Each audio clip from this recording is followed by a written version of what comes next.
It's another college football week. Berry-tramel from the Tulsa World, tom-shatel from the Omaha World Herald, couple of old war horses, and we got lots to talk about. We got a game from Tom's new conference. We got a game from my new conference, and we got a game from our old conference. The three marquee games in college football coming up, top 25 matchups. And oh yeah, we got Nebraska, Michigan, which means we got Dylan Raiola of this year against Dylan Raiola of last year to talk about. So lots going on. Tom, how are you? Were you among the chorus that booed Arch Manning? No, I just heard about that, and I guess I'm not surprised, but I am kind of surprised. You know, that was quick. I I What I if he's just think not any good? isn't the whole thing kind of out of whack? I know Well, it's a Manning name, it's but a I know mess. he signed up for the commercials. He did commercials. He signed up for the hype. But I just feel like it was too much hype all summer. I let the guy play a little bit, and now it's like too much the other way.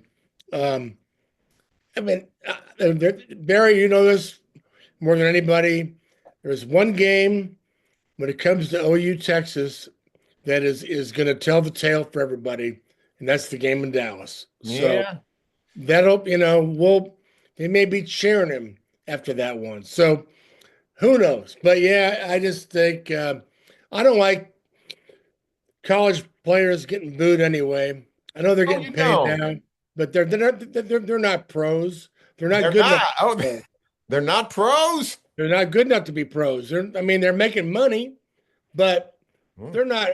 There's no union. There's no health care. They're getting money thrown at them, and I would argue, and it's more money now than it's ever been.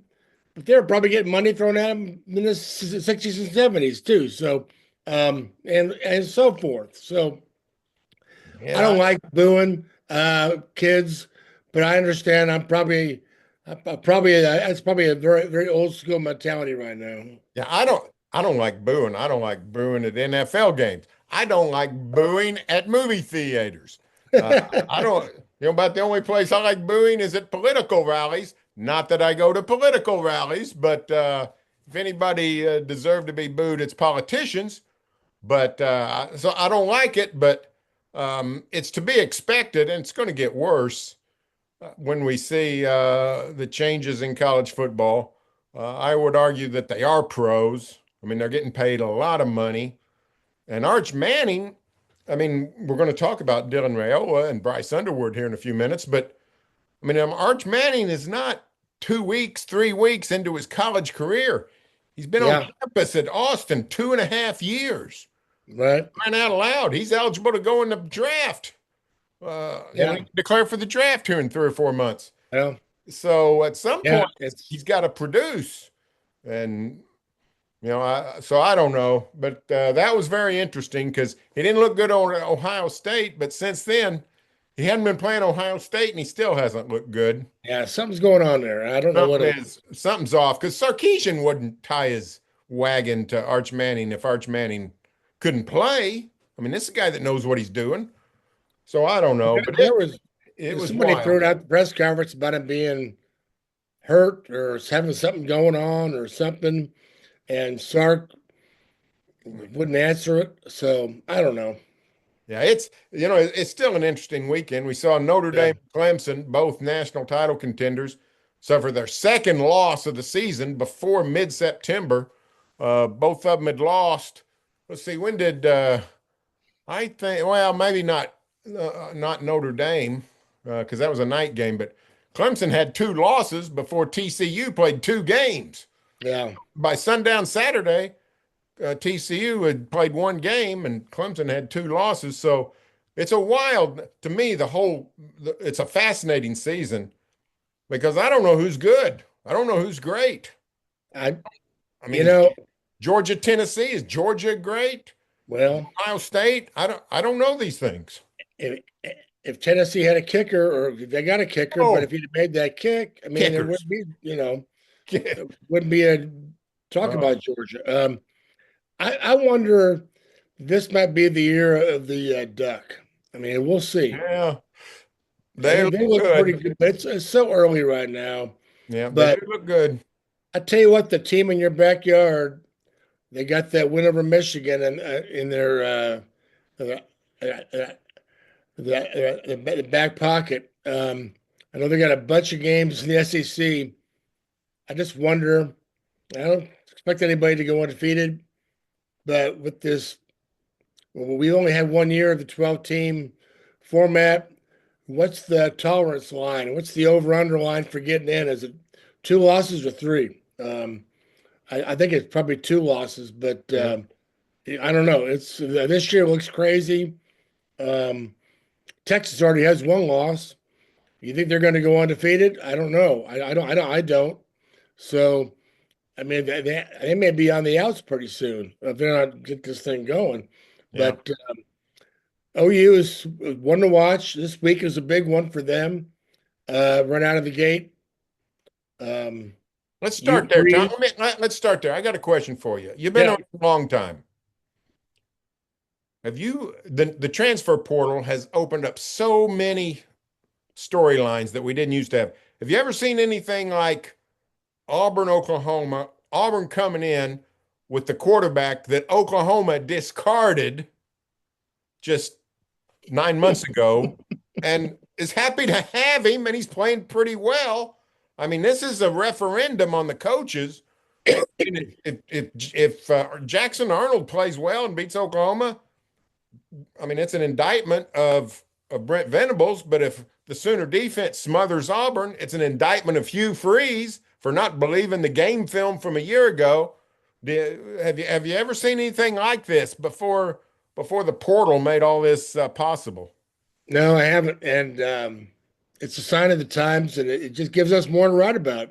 It gives fans more to talk about. It was you're right. This is an interesting angle, and um, Sooner fans can do what they want with the Auburn guy coming back, but they like their guy now, and so they're trying to show him off, and um, yeah, yeah, you need a scorecard every year to figure out who's doing what, but Has Nebraska ever played against one of its former quarterbacks that you oh remember? boy, um, Doesn't happen often, if ever. not Maybe, recently. but Um, no, not recently. They Adrian Martinez, Casey Thompson, and then 2 years ago, Harburg, who's now a tight end. No, it's been a long time. I mean, they didn't leave.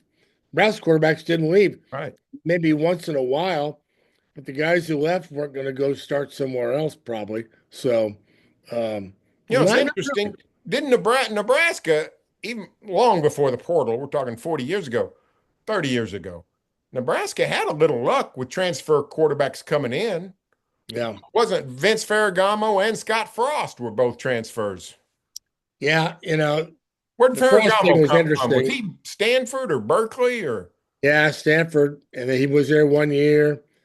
He got talked into it by the great Bill Walsh, and I don't think Bill Walsh decided he was going to be his kind of quarterback. So he was going to play him at safety or something. So he came back and he became option master. So yeah, who knows? But yeah, that was quite a deal. But um, Zach Taylor, the Bengals head coach, who needs a quarterback right now, he was a transfer into Nebraska. I don't remember where he came from exactly. I was a long time ago, 20 let's years ago. think. Didn't he go to before he came he Butler Community, but didn't he originally go to Marshall or someplace? Or maybe like Wake Forest, or I don't know. I mean, I think it was Wake Forest. Yeah, I think it was. I think Yeah. you're exactly right. Yeah, that's right. Zach So, Wake Forest. That's right. but Yeah, it's um it's it's interesting to me that you could plug these guys in. it's happened over the years with JUCO, and I bring up Josh Heupel in 2000, where you've got a team ready to go. You just needed a guy to make it happen, and that's what the portal is all about. There, it's and I see it in basketball too. If you put it's a lot of times these transfers come in and they elevate their game because they've got better players around them or different coaching that fits, or sometimes they come in and it doesn't work. They get the wrong system and the wrong team, and it doesn't work. So it's kind of a crapshoot. But if it hits, you can hit big. Yeah. Well, we're seeing it. John Mateer apparently is a hit big addition for the Sooners. Been a phenom here through 3 games. Looks like Oklahoma's got a big quarterback edge in this one with their quarterback from 2025 against the quarterback from 2024. One of the I would call this one of the signature games to explain college football in 2025. You never know who you might be playing. Um, another game I find fascinating, top 25 game is from your new Big Ten, Illinois, Indiana, two top 25 teams. Is Indiana for real? I don't even know if they were for real last year. The schedule was so easy. Yeah, How do you stand on Indiana?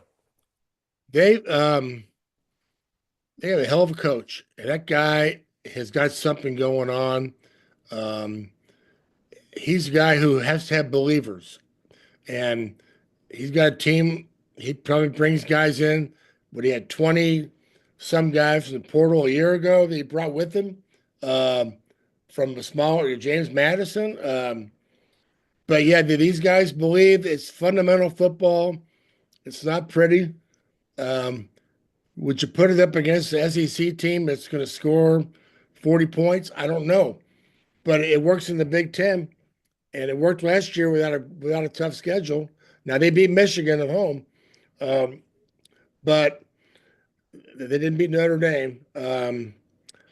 This is a fascinating one for me because Illinois has got the SEC quarterback. He was good last year, a kid from Ole Miss. Luke Altmaier, good play. Uh, Brett Bielema is Mr. Attitude. I mean, these guys are both Mr. Attitude, and they think they're, the big shots, and they love, you know, being the tough guys. And so I think this is a fascinating battle of egos. They're both good coaches. It'll be fundamental. It'll be fundamental Big Ten football at its best. Will it be exciting?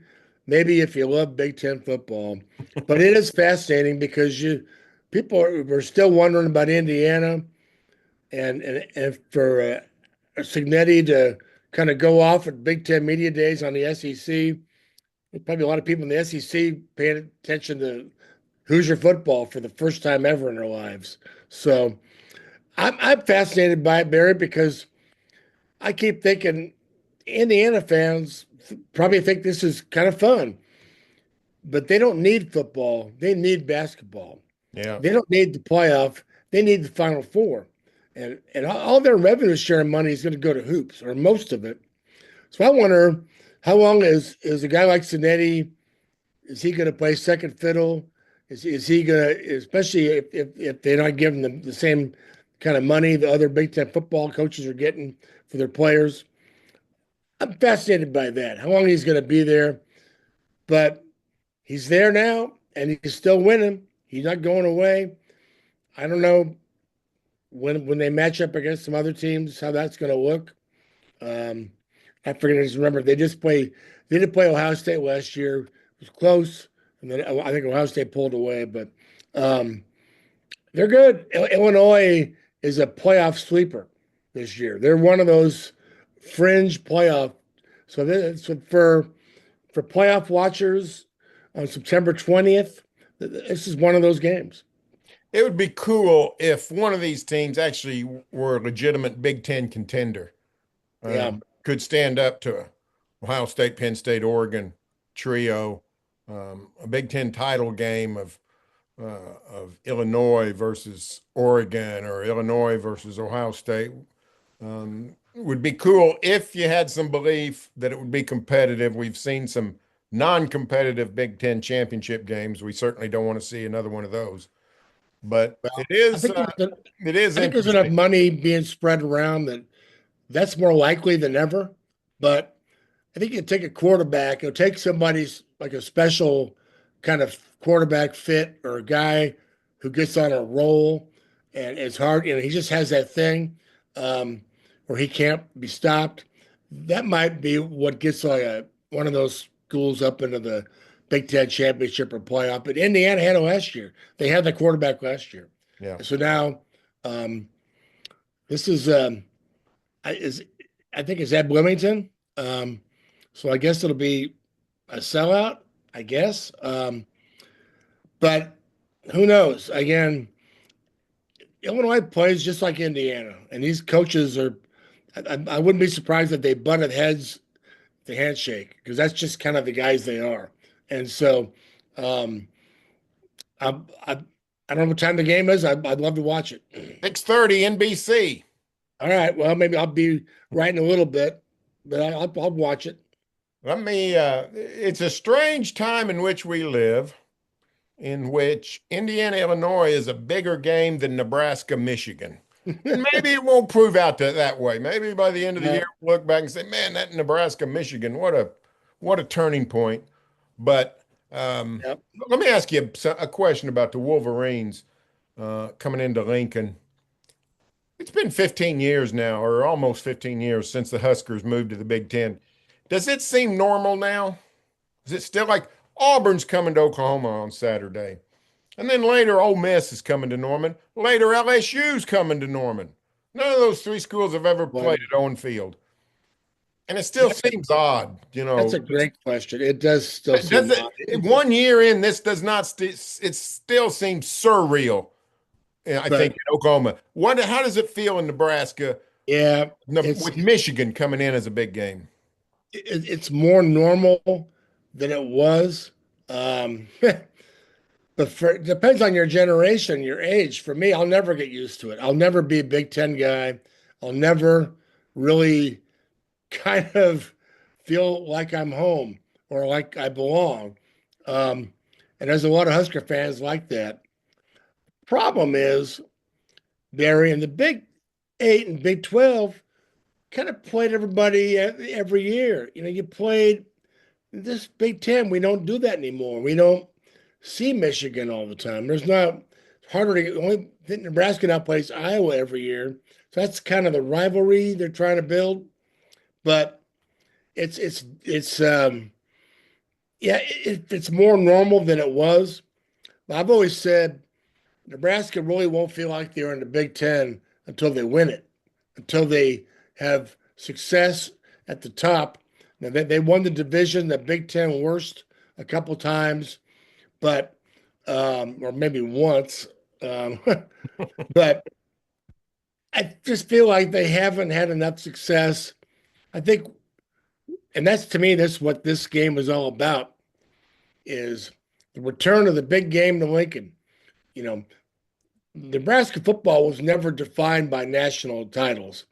I mean, they had 3 in 4 years. So for a 4 or 5 year period, they were doing that kind of stuff. But they were never win a national title. Hell, Tom couldn't win the big one forever.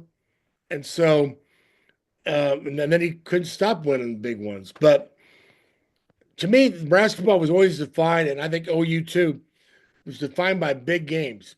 You always had one or two every year, and they were the kind of fans got up for them. You waited, you counted the days, yeah, and everything was different that week. The questions were different, the quotes were different, the vibe, just better. College football is better with big games, and it's better for your team if you're involved in them. And so, I think this is a game Nebraska. If they win this one, they'll have more big games ahead. So it's a game that they can really turn the corner a little bit in this league. So there's a lot at stake for them. Um, Michigan, looks at Nebraska like a little curiosity, or most Big Ten schools, the old guard. See, Nebraska has been sort of kind of a loudmouth. Maybe they're talking about me. Um, they're bragging about the old days and what they're going to do, and they've never come close to doing it. So they just kind of don't pay much attention to Nebraska. So um, imagine that. You leave the Big 12 where you're one of the big dogs to come into a league where you just kind of blend in and you don't really have that identity. So that's what happens when realignment happens. But um, yeah, it's a big one, and for today's world, and not necessarily for championships or any of that stuff. But I thought it's interesting last year, Barry. Michigan, Ohio State uh, didn't play for the Big Ten title. So Michigan, Ohio State, what did it mean?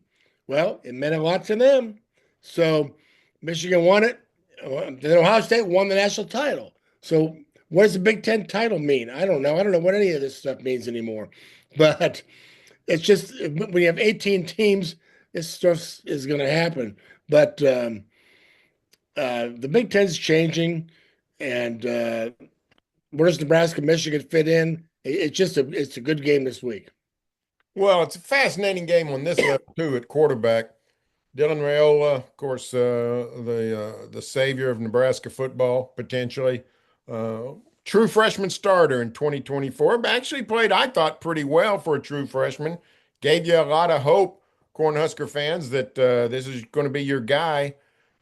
Very similar pedigree from Bryce Underwood, now the Michigan freshman, who's played halfway well as a true freshman through 3 games. Oklahoma held him down pretty good, but the Sooner defense can do that to people. And now we got the interim coach of the Wolverines, Biff Poguy, says, hey, listen, we need to take the wraps off this guy. We need to turn him loose and let him play. If you're a Nebraska fan, you say, great, why didn't you wait another week before you do that? Right. What are you thinking on this quarterback matchup? Rayola and Underwood look like it's a fascinating uh, comparison of true freshman quarterbacks, year one, now year two. It is fascinating. A year ago, Dylan was in this spot of freshman. He came off the big Colorado win and start 3-0. And here comes Bielema and the Illini to town, and they beat him in overtime. Dylan didn't have a great game, but he's been a warrior. He had some ups and downs last year. Didn't really have the best supporting cast around him. It's better this year. Better offensive line. He got hit a lot. He came into the game. He got hurt and then came back in the game to try to play. So, I would say that big games are where quarterbacks don't have to show arms or legs or even heads. They got to show hearts. And so I think Dylan's got one. Um, I'm sure Underwood's, he is. I mean, these guys are 5 stars, and 5 stars don't always mean um, how far you can throw the ball or how tall you are, where you can jump, or all the metrics, the measurables. It's you're a pretty damn good football player. So I'm looking forward to that. Dylan's a year ahead, but we saw in the opener the Cincinnati kid, the quarterback, dropped back to pass and nobody was open. He just took off and he freelanced some plays that killed Nebraska's defense, gashed them big. So that may be, they don't want to see a repeat of that. So it's a fascinating, uh, Michigan's defensive coordinator. I could have sworn he was a game show host, Wayne Martindale. He is one of the masters of showing you something pre-snap and then changing it after snap. And he's going up against Holgerson. I love that matchup as much as I do the quarterbacks. Um, Nebraska's defensive coordinator, John Butler, been a one year coordinator at Penn State under O'Brien. Went to the Texans with him, and then went to the Bills. He's been an NFL guy for over 10 years with the Bills and Texans. This is his first time back as a coordinator. He likes to attack and be aggressive and show stuff. It's really a good chess match for these two quarterbacks. They're going to see all kind of stuff, and of course, I won't recognize anything. They'll have to tell me what they did, but I love watching it. I love writing about it, and I think this is a game for Nebraska. Okay, Michigan's young, interim coach, uh, first year quarterback coming into your place. If you're good enough, you probably should win this game. So it's all on the table. Well, it'll be fun. That's 2:30. CBS, that goes up against the game. I'll be at Oklahoma Auburn on ABC at 2:30. I'll have to put up the iPad and watch the Huskers. Last game I want to talk about is the showdown in the Big 12. Fox's big noon kickoff, getting away from the Big 10 this week, going to Salt Lake City, making the good folks of Utah get up early for a 10 a.m. local time kickoff. Utah, Texas Tech, the Big 12's continual search for a marquee team. The winner of this game moves into sort of joins Iowa State as the early leaders for Big 12 supremacy. Can any of these teams, Utah Tech, Iowa State, TCU, whoever else still has a shot, can any of these Big 12 teams become like a legitimate force, a team capable of winning in the playoff? Looks like Utah and Texas Tech maybe the best hopes in the 2025 season. Yeah, Arizona State um, won a game last year, as I recall, and they look like I think the Big 12. Are they ever going to win a national title? Are they going to ever make a deep run and play for it? I don't know, Barry. That's a heck of a question. Um, Texas Tech is this sort of litmus test for NIL era and revenue sharing, right? They throw money, you know, un, un, untold money that nobody else is doing at these guys. But Utah is the rock, and nobody talks about in the Big 12. Maybe they don't want to talk about them, but they probably they better not forget about them.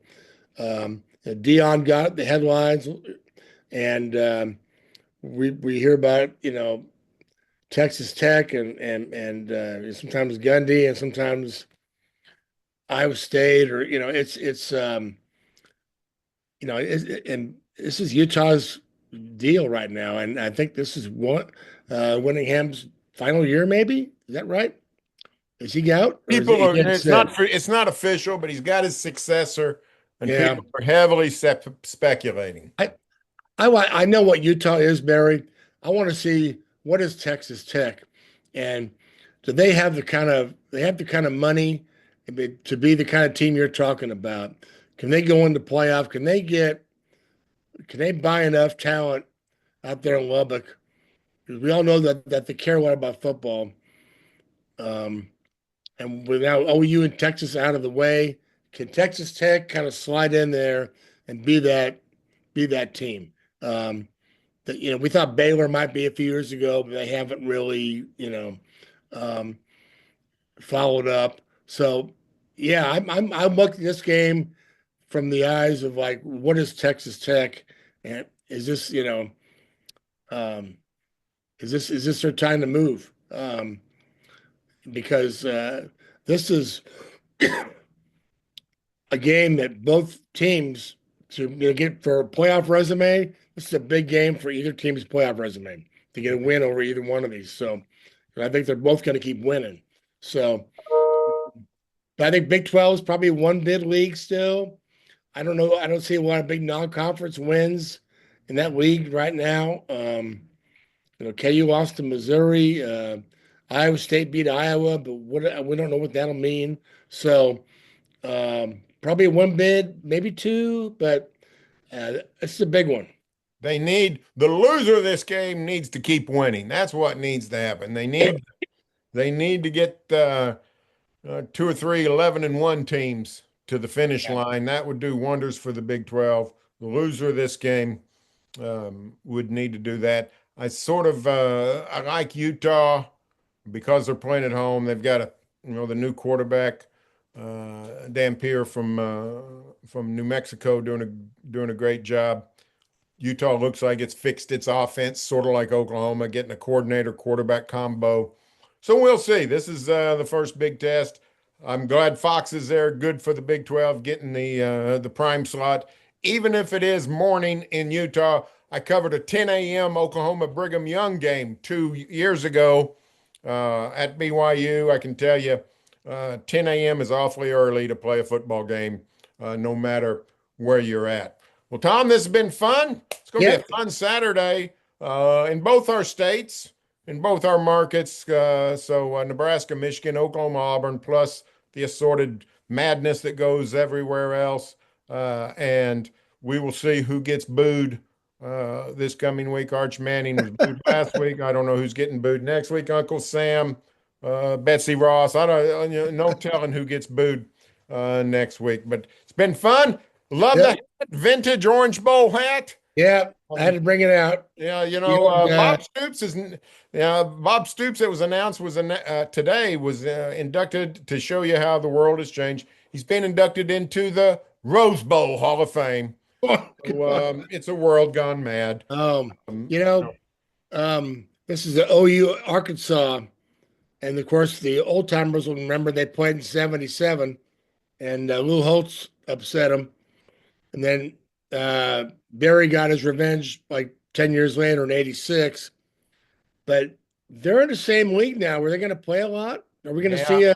I don't think they're going to be permanent rivals. I Oh don't think no! so. It'll be twice every 4 years. I can see why. It's very difficult to get from Norman to Fayetteville. It takes about 3 hours and 15 minutes. You could literally go. You could literally go to the game if you're a fan in a covered wagon and even on Thursday you'd be there by kickoff. But some things remain kooky in college Yeah, football. So hey, it's been fun, Tom. Check all sir. my stuff at omaha.com, all of my stuff at tulsaworld.com, and we will talk to you next week on the Tom and Barry Show.